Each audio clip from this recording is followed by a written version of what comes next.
Hi అండి, welcome back to our channel Devansh kitchen and vlogs. ఈరోజు మా ఛానల్లో వచ్చేసి అటుకులతో ఇడ్లీ అయితే చేశానండి. మార్నింగ్ బ్రేక్ఫాస్ట్లోకి టిఫిన్స్ ఏమీ లేకపోతే ఇలా అటుకులతో బ్రేక్ఫాస్ట్ అయితే చేసేయచ్చు. చాలా హెల్దీ కూడా. దీనికోసం ముందుగా ప్రాసెస్ని చూపించేస్తాను. ఒక గిన్నె అయితే తీసుకుని దాంట్లోనే ఒక కప్పు వరకు అటుకులు అయితే వేసుకుని 2-3 సార్లు శుభ్రంగా కడిగి దాంట్లో ఉన్న వాటర్ అనేది తీసేసి మిక్సీ జార్లో వేసుకుని పేస్ట్లో అయితే చేసుకోవాలండి.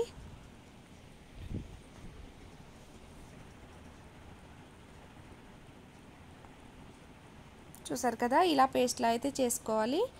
దీంట్లోకి ఇప్పుడు నేను ఇడ్లీ రవ్వ ఉంటుంది కదండి, అది కూడా ఒక కప్పు తీసుకుని అది కూడా శుభ్రం చేసుకుని పిండిలో అయితే కలిపేసుకుంటున్నాను.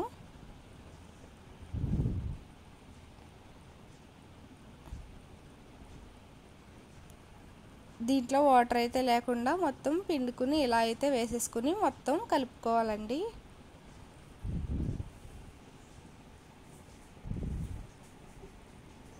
పిండి గట్టిగా ఉన్నట్టయితే ఇంకొక కప్పు వాటర్ అయితే వేసుకుని బాగా కలుపుకోవాలి.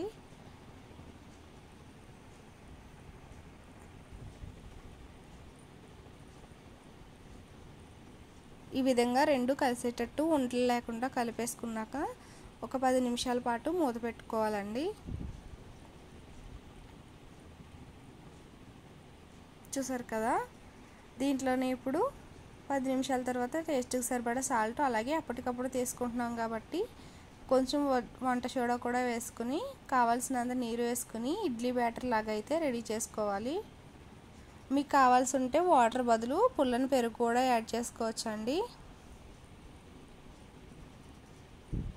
చూసారు కదా, బ్యాటర్ అయితే రెడీ అయిపోయింది. ఇప్పుడు ఇడ్లీ రేకులు ఉంటాయి కదండి, దాంట్లోనే ఆయిల్ కానీ నెయ్యి కానీ యాడ్ చేసుకుని ఈ విధంగా బ్యాటర్ అనేది వేసుకుని ఇడ్లీ పాత్రలో పెట్టుకుని ఒక 15 నిమిషాల పాటు ఉడికించుకోవాలి.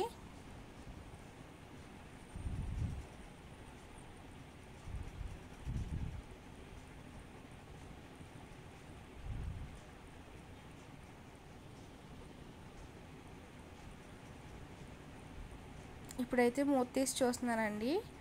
చూసారు కదా, ఇడ్లీ అనేది రెడీ అయిపోయింది. అంతేనండి, ఎంతో పర్ఫెక్ట్గా